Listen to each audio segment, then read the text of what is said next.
মুইজ ব্যথার চোটে 2 হাত দিয়ে পেট চেপে ধরে গলা ছেড়ে চিৎকার করছে।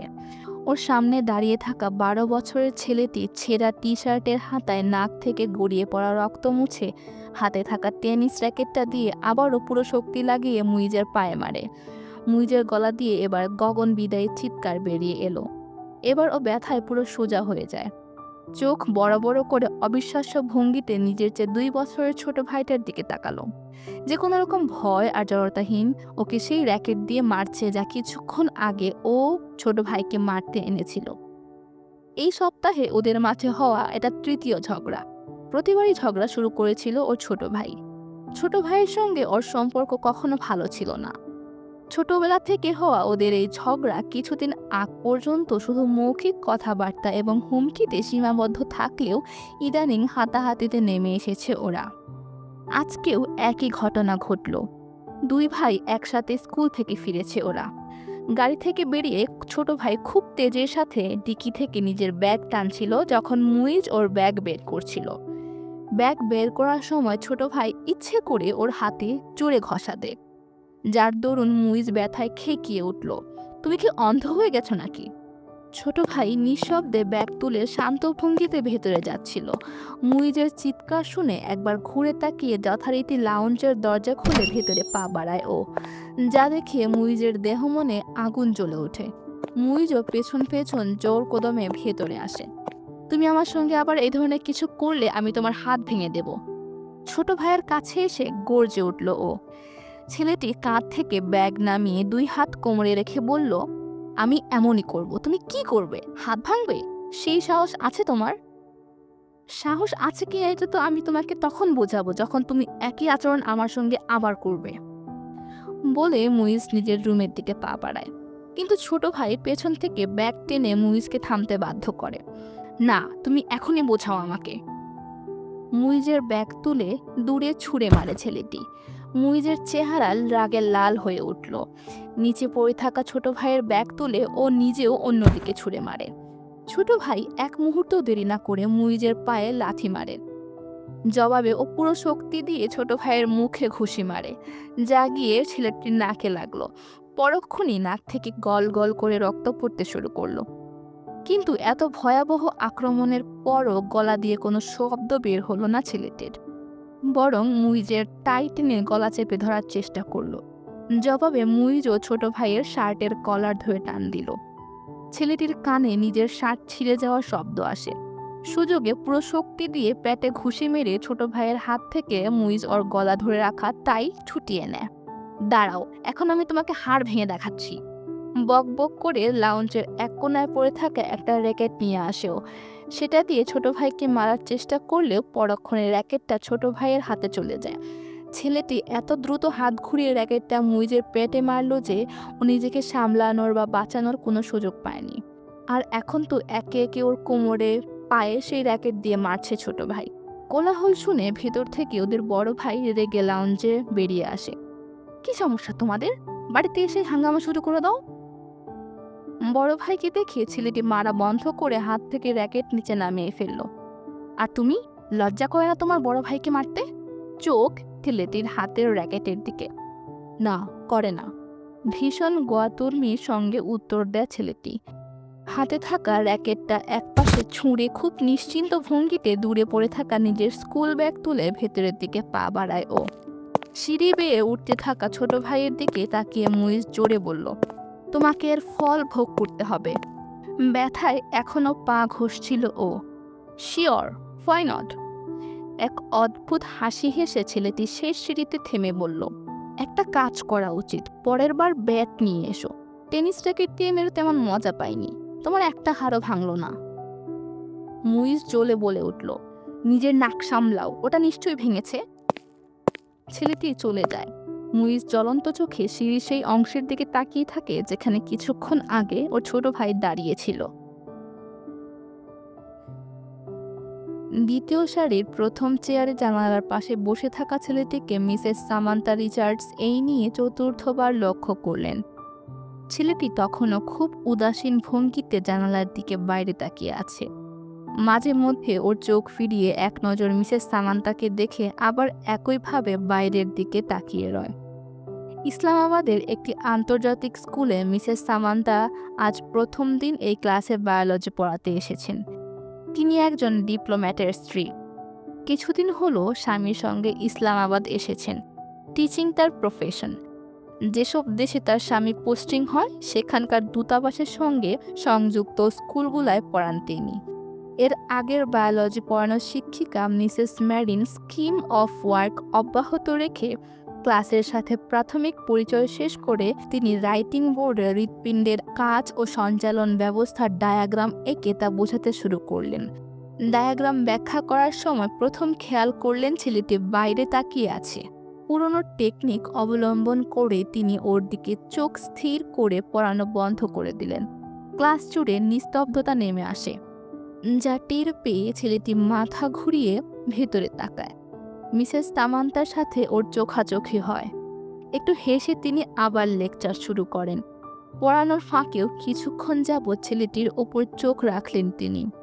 ও এখন সামনে থাকা নোটবুকে কিছু লেখায় ব্যস্ত। মিসেস সামান্তা ছেলেটির ওপর থেকে চোখ সরিয়ে পুরো ক্লাসে মনোযোগ দিলেন। ভাবলেন যথেষ্ট বিব্রত হয়েছে ছেলেটি, আর বাইরে তাকাবে না। কিন্তু মাত্র 2 মিনিট যেতেই আবার ওকে জানালার বাইরে তাকানোয় মনোযোগী পান। পড়ানো থামিয়ে দেন তিনি। ছেলেটিও অনিচ্ছা সত্ত্বে ঘাড় গুড়িয়ে তার দিকে তাকায়। এবার মিসেস সামান্তা না হেসে গম্ভীর দৃষ্টিতে তাকালেন। কিছুক্ষণ পেরিয়ে যাওয়ার পর আবার রাইটিং বোর্ড থেকে চোখ সরিয়ে দেখলেন ছেলেটি একইভাবে জানালার বাইরে তাকানো। না চাইতেও তার চেহারায় কিছুটা রাগ ফুটে উঠল। বিরক্ত হয়ে চুপ করে যান তিনি। তার চুপ হয়ে যাওয়ার টের পেয়ে ছেলেটি জানালা থেকে চোখ সরিয়ে ভেতরে তাকায়। ওর কপালেও এবার খানিক বিরক্তির ভাঁজ। এক নজর আর চোখে মিসেস সামান্তার দিকে তাকিয়ে নিজস্ব গতিতে আবার বাইরের দিকে তাকায় ও। ছেলেটির আচরণ এত অসম্মানজনক ছিল যে তার চেহারা লাল হয়ে উঠল। সালার, কি দেখছো তুমি? কড়া গলায় জিজ্ঞাসা করলেন। নাথিং, এক শব্দের উত্তর। ছেলেটিও তীক্ষ্ণ চোখে তাকানো। তুমি জানো আমি কি পড়াচ্ছি? মিসেস সামান্তা জিজ্ঞাসা করলেন। হোপ সো, ভীষণ রূঢ় ভঙ্গিতে বলল ও। মিসেস সামান্তা হাতে থাকা মার্কারের ক্যাপ বন্ধ করে টেবিলে ছুঁড়ে মারলেন। যদি তাই হয় এখানে এসে ডায়াগ্রাম এঁকে লেবেল করো। স্পঞ্জ দিয়ে রাইটিং বোর্ড মুছতে মুছতে বললেন তিনি। ছেলেটির মুখ দেখে ভেতরকার মনোভাব বোঝা যাচ্ছিল না। মিসেস সামান্তা ক্লাসে থাকা ছাত্রছাত্রীদেরকে নিজের মধ্যে দৃষ্টি বিনিময় করতে দেখেন। ছেলেটি শীতল চোখে তার দিকে তাকানো। যখন তিনি রাইটিং বোর্ডে থাকা শেষ অংশটুকু মুছে ফেললেন, ও এক ঝটকায় চেয়ার ছেড়ে উঠে দাঁড়ায়। দ্রুত পায়ে গিয়ে টেবিলের উপরে থাকা মার্কার তুলে বিদ্যুৎ গতিতে ডায়াগ্রাম আঁকতে শুরু করে। পুরো 2 মিনিট 57 সেকেন্ড পর ক্যাপ বন্ধ করে ছেলেটি মার্কারটা ঠিক সেভাবে টেবিলের উপর ছুড়ল যেমনটা মিসেস সামান্তা করেছিলেন, এবং তার দিকে না তাকিয়ে নিজের চেয়ারে এসে বসল। মিসেস রিচার্ডস ওর মার্কার ছোঁড়া বা নিজের চেয়ারে চলে যাওয়া কিছুই দেখলেন না। তিনি শুধু অবিশ্বাস্য চোখে রাইটিং বোর্ডে 3 মিনিটেরও কম সময়ে আঁকা সেই লেভেল ডায়াগ্রামটি দেখলেন, যা আঁকতে তার 10 মিনিট লেগেছিল। অথচ এটা তার ডায়াগ্রামের তুলনায় বেশি ভালো। কোথাও ছোট কোনো ভুলও খুঁজে বের করতে পারলেন না তিনি। খানিক বিব্রত হয়ে ঘাড় ফিরিয়ে ছেলেটির দিকে তাকালেন তিনি। ঠিক আবারও জানালার দিকে বাইরে তাকিয়ে আছে ও। ওয়াসিম এই নিয়ে তৃতীয়বার দরজায় নক করে। এবার ভেতর থেকে ইমামার গলা শোনা গেল। কে? ইমামা, আমি, দরজা খোলো। ওয়াসিম দরজা থেকে হাত সরিয়ে নেয়। ভেতরে নীরবতা নেমে আসে। কিছুক্ষণ পর দরজা খোলার শব্দ হয়। ওয়াসিম হ্যান্ডেল ঘুরিয়ে দরজা খোলে। ইমামা ভাইয়ের দিকে পিঠ করে বিছানার দিকে আগায়। এই সময়ে আমার কাছে কি তোমার? এত তাড়াতাড়ি দরজা বন্ধ করলে? মাত্র 10টা বাজে। ওয়াসিম রুমে ঢুকতে ঢুকতে বলল, ঘুম পাচ্ছিল আমার, এজন্য। ইমামা বিছানায় বসল। বোনের চেহারা দেখে আটকে ওঠে ওয়াসিম। তুমি কাঁদছিলে? মুখ থেকে বেরিয়ে এলো এই প্রশ্ন। ইমামার চোখ লাল হয়ে ফুলে উঠেছে। ভাইয়ের কাছ থেকে এটাই লুকানোর চেষ্টা করছিল ও। কাঁদিনি, একটু মাথা ব্যথা করছে। হাসার চেষ্টা করে ও। ওয়াসিম পাশে বসে বোনের হাত ধরে টেম্পারেচার চেক করে। দেখি, জ্বর আসেনি তো আবার? একটু পর হাত ছেড়ে দিয়ে বলল, না, জ্বর আসেনি। ট্যাবলেট নিয়ে দেখতে। নিয়েছি। আচ্ছা, ঘুমাও তাহলে, আমি কথা বলতে এসেছিলাম, কিন্তু এই অবস্থায় কি বলবো? ওয়াসিম সামনে পা বাড়ায়। ভাইকে আটকানোর চেষ্টা করল না ইমামা, বরং পেছন পেছন গিয়ে ওয়াসিম বের হতেই দরজায় লক করে নেয় ও। আবার বিছানায় এসে উপুর হয়ে শুয়ে বালিশে মুখ লুকিয়ে হেঁচকি তুলে কাঁদতে থাকে। ১৩ বছরের ছেলেটি তখন টিভিতে মিউজিক শো দেখায় মগ্ন। তাই এবার সিকান্দার ভেতরে উকি দিয়ে অবিশ্বাস্য চোখে ছেলেকে দেখে কিছুটা রাগ দিয়ে ভেতরে এলেন। এখানে কি হচ্ছে? ভেতরে এসে জিজ্ঞাসা করলেন তিনি। টিভি দেখছি। ছেলেটির চোখ টিভি থেকে সরেনি। টিভি দেখছো? ফর গডস সেক, কোনো চিন্তা আছে তোমার যে পরীক্ষা চলছে? ছেলের সামনে এসে বললেন তিনি। So what? ছেলেটা বিরক্ত হয়ে বলল। So what? এখন রুমে বইয়ের মাঝে থাকার কথা তোমার, এই বেহুদার টিভি শো এর সামনে না। তিনি ধমকে উঠলেন। আমার যতটুকু পড়ার আমি পড়েছি, আপনি এখন সামনে থেকে সরুন। ছেলেটির কণ্ঠে বিরক্তি।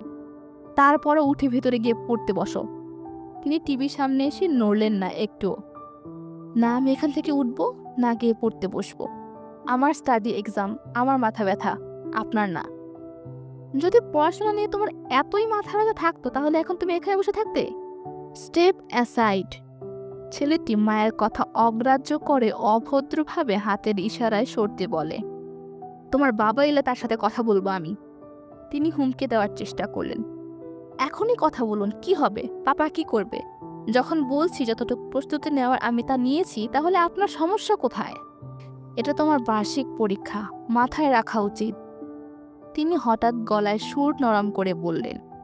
আমি কোনো ২-৪ বছরের বাচ্চা নই যে আমার আগে পিছে দৌড়াতে হবে আপনাকে। নিজের বিষয় আপনার চেয়ে ভালো বুঝি আমি, তাই এসব থার্ড ক্লাস টাইপের কথা আমার সাথে বলবেন না। এক্সাম চলছে, স্টাডিতে মন দাও, এখন তোমার রুমে থাকা উচিত। দাঁড়াও, আমি তোমার বাবার সাথেই কথা বলবো আজকে।